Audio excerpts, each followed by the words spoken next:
Josh is a junior here at Regis Jesuit who read 1984 last year. We have some questions for you, Josh. Are you ready? Yes. Okay, so you read 1984 last year. What did you think about the book? My overall impression of the book was that it was pretty good. It was an easy book to read. It didn't drag on. It was exciting the whole time. So it was a good book to read. What effect did 1984 have on you? It kind of got me questioning, like, all the technology of today, especially with the whole Apple faux thing going on right now with them being able to track you and everything. It just kind of reminded me of 1984 and Big Brother. Were you glad that you read the book? Yeah, I was. It gives you a different perspective on life and how free we actually are. And gives you an appreciation for that freedom. It seems that one of the messages the author was trying to convey is the importance of independent thinking and questioning absolute authority. Do you think this message is important today? Yeah, because if you don't think independently, then you don't have an opinion. You have the opinion of whoever is controlling you. And what was the other one? Absolute authority. Oh, absolute authority. Well, if you give in to absolute authority, then again, it's like you're not controlling yourself, and it's kind of the same as giving in to peer pressure. You don't give yourself a chance to grow as a person in your decision making. When Orwell wrote the book, do you think it was a good warning for people about the danger of totalitarian governments? No. I mean, at the time, I can see why they would be scared, but the way that technology advanced and how slowly it took for things like that to happen, I don't think it was really a proper assessment of things that would happen in the future. What aspect of the book affected you the most? The society, his personal life, the torture? What was it? I think his torture at the end was kind of touching, not really touching, but it impacted me because he was persuaded to dislike something that he previously loved. Mm-hmm. And I think that, especially in high school, we're really influenced by our friends to do stuff that we're not really into or not love things that we truly love.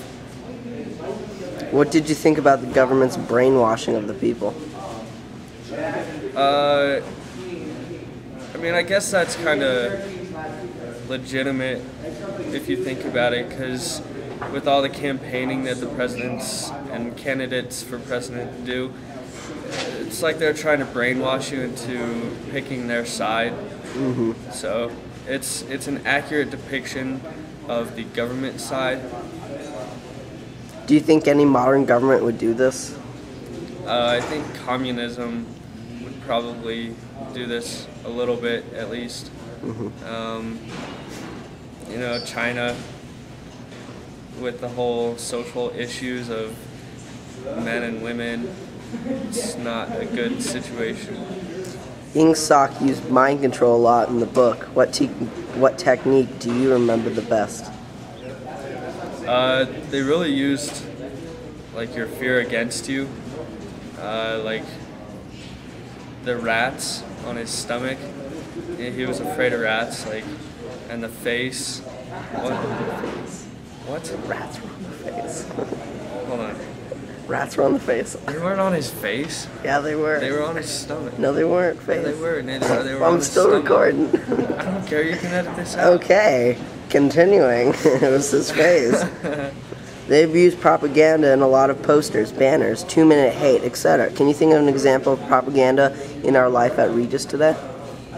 Yeah, with our presidential elections for class presidents and everything coming up, I think we'll see a lot of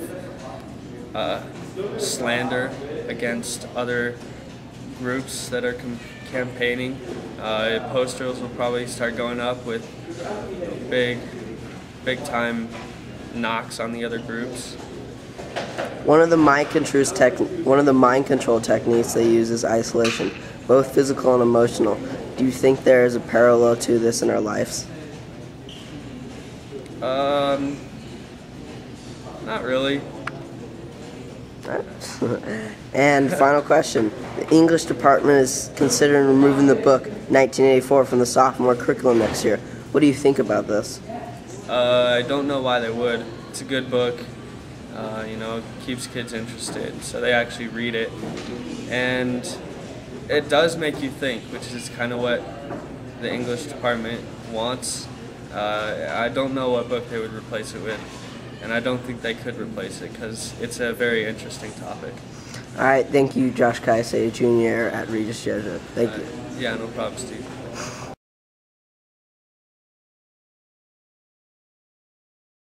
After interviewing Josh Kaisei, Jr. at Regis Jesuit, he brought up 3 very good points about the book 1984.